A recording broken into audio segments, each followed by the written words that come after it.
Blown from no one knew where, a new flower had come up, and the little prince had watched very closely over this small sprout which was not like any other small sprouts on his planet. It might, you see, have been a new kind of baobab. But the shrub soon stopped growing, and began to get ready to produce a flower. The little prince, who was present at the first appearance of a huge bud, felt at once that some sort of miraculous apparition must emerge from it. But the flower was not satisfied to complete the preparations for her beauty in the shelter of her green chamber. She chose her colors with the greatest care. She dressed herself slowly. She adjusted her petals one by one. She did not wish to go out into the world all rumpled, like the field poppies. It was only in the full radiance of her beauty that she wished to appear. Oh, yes. She was a coquettish creature. And her mysterious adornment lasted for days and days. Then one morning, exactly at sunrise, she suddenly showed herself. And, after working with all this painstaking precision, she yawned and said, "Ah! I am scarcely awake. I beg that you will excuse me. My petals are still all disarranged." But the little prince could not restrain his admiration. "Oh! How beautiful you are!" "Am I not?" the flower responded sweetly. "And I was born at the same moment as the sun." The little prince could guess easily enough that she was not any too modest, but how moving, and exciting, she was. "I think it is time for breakfast," she added an instant later. "If you would have the kindness to think of my needs dash." And the little prince, completely abashed, went to look for a sprinkling can of fresh water. So, he tended the flower. So, too, she began very quickly to torment him with her vanity, which was, if the truth be known, a little difficult to deal with.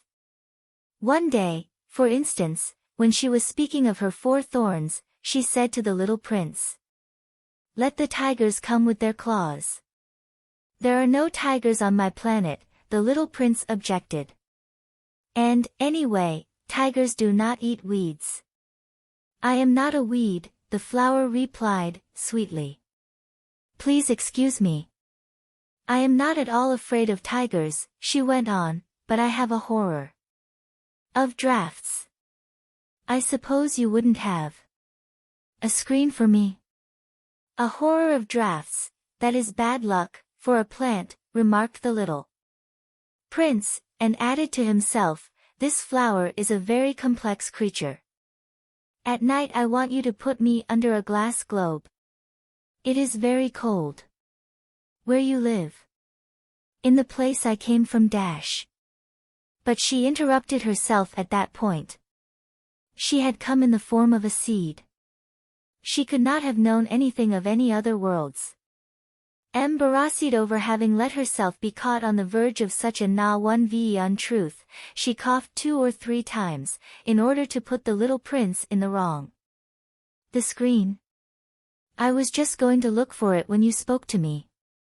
Then she forced her cough a little more so that he should suffer from remorse just the same. So the little prince, in spite of all the goodwill that was inseparable from his love, had soon come to doubt her.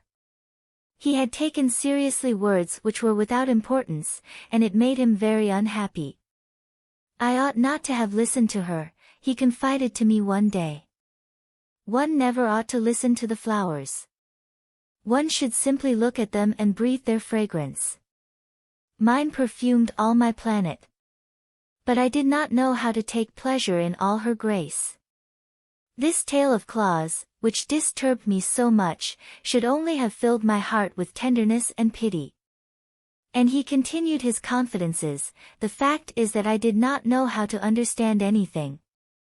I ought to have judged by deeds and not by words.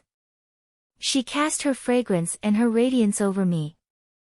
I ought never to have run away from her. I ought to have guessed all the affection that lay behind her poor little stratagems. Flowers are so inconsistent.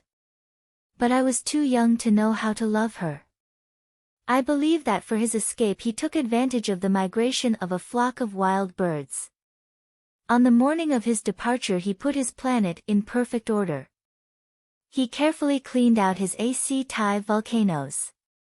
He possessed 2 AC volcanoes, and they were very convenient for heating his breakfast in the morning. He also had 1 volcano that was extinct. But, as he said, one never knows. So he cleaned out. He carefully cleaned out his active volcanoes, extinct volcano, too. If they are well cleaned out, volcanoes burn slowly and steadily, without any eruptions. Volcanic eruptions are like fires in a chimney. On our Earth we are obviously much too small to clean out our volcanoes. That is why they bring no end of trouble upon us. The little prince also pulled up, with a certain sense of dejection, the last little shoots of the baobabs. He believed that he would never want to return. But on this last morning all these familiar tasks seemed very precise to him. And when he watered the flower for the last time, and prepared to place her under the shelter of her glass globe, he realized that he was very close to tears. "Goodbye," he said to the flower.